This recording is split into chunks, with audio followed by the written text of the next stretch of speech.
Myths and misconceptions have riddled video games for as long as I can remember. You could go to space in Pokemon's 3rd generation if the Space Center guy's counter reached 100 or some other number. In Ocarina of Time, you had to assemble the Triforce. In Tomb Raider, if you entered a certain code, you could see Lara Croft.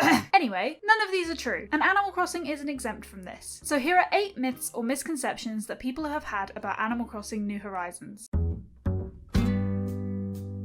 This was mostly one that people believed towards the beginning of New Horizons' life, but sometimes I still see it lurking around comments. Clapping or making Orville blush will increase your chances of getting a rare mystery tour island. This is completely untrue and seems to be just confirmation bias sweeping the internet and some cleverly edited videos. There is nothing in the code that suggests reacting at Orville in any way will increase or decrease your chances of getting a rare island. But if you do want to make the dodo feel good about himself before you set off on your journeys, then I'm sure he will appreciate it.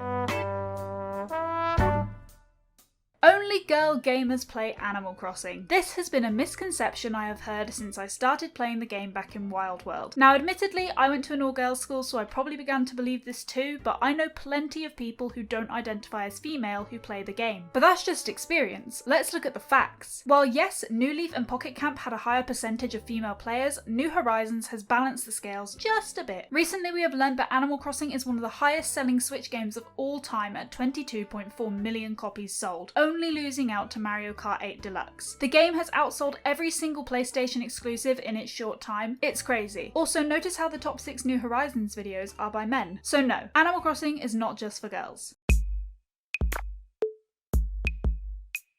Something I've seen a couple of times since Red was added to the game was that you can't buy from a Red who has already sold an item. This isn't true, but I think it's just a misunderstanding of what Red says. Red tells you he has to limit you to 1 piece of art a day. This part is true, but if other people come to your island, they can buy the remaining stock, 1 per person, so once it's all gone, no one can buy from your Red anymore. The limitation is that if you have bought an item from Red, you can't then go to another island that has Red and purchase something because he will know that you've already bought something. It's an easy mistake to make, and I can see why there has been some misunderstanding.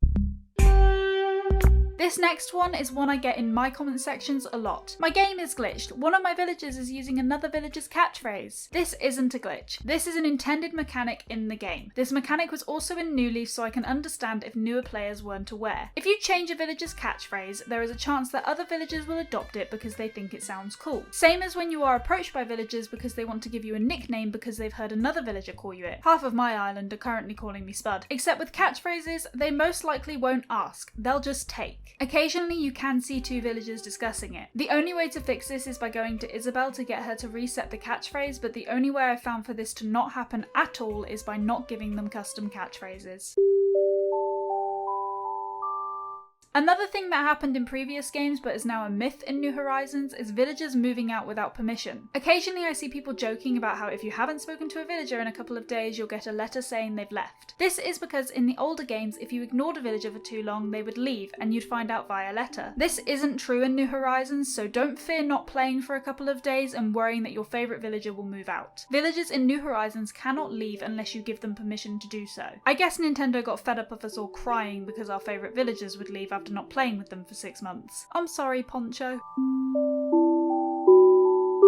On the topic of ignoring villagers, I have seen so many people recommending how to move a villager out by saying ignore them and fence them in. There are videos with this in and posts and comments all over the place. But this isn't true. Ignoring your villagers does absolutely nothing to the friendship score. It is a completely neutral act. The only things that decrease friendship points is pushing them or hitting them with a net until they get upset. Villagers moving out is based on an algorithm in the code which is supposed to work as the higher the friendship score, the lower the chance of them moving out. If you have multiple people on your island, it will take the averages of each score. If you're like me and have high friendship with practically all of your villagers, then this should make the move out chance random by this calculation. So the best way to get rid of a villager without time travelling is to just never speak to them from the moment they've moved in, thus not increasing the friendship score. However, the most recent villager to move in won't ask to move out, and neither will any villager who has a birthday in the next 7 days. Likewise, if you're determined to keep a villager and never have them ask to move out, keep their relocation house kit in your inventory. Villagers who are having their houses relocated can't ask to move out either.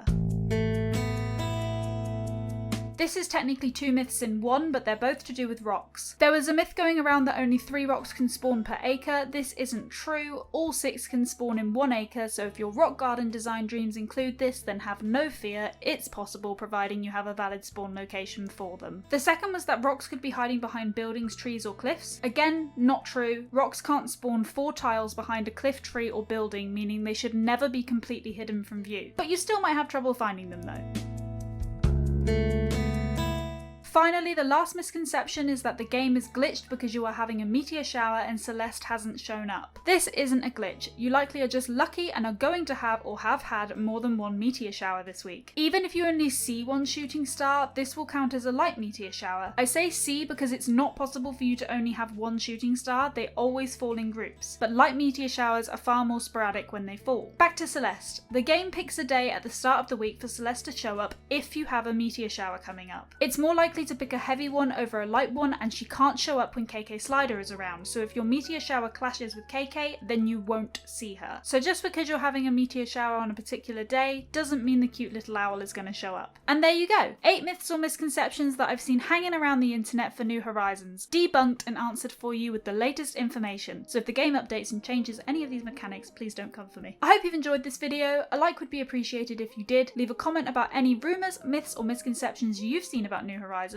Subscribe to see more from me, follow my Twitter and Instagram to see what else I get up to, and join the Discord for some wholesome fun times, and I'll see you next time. Bye!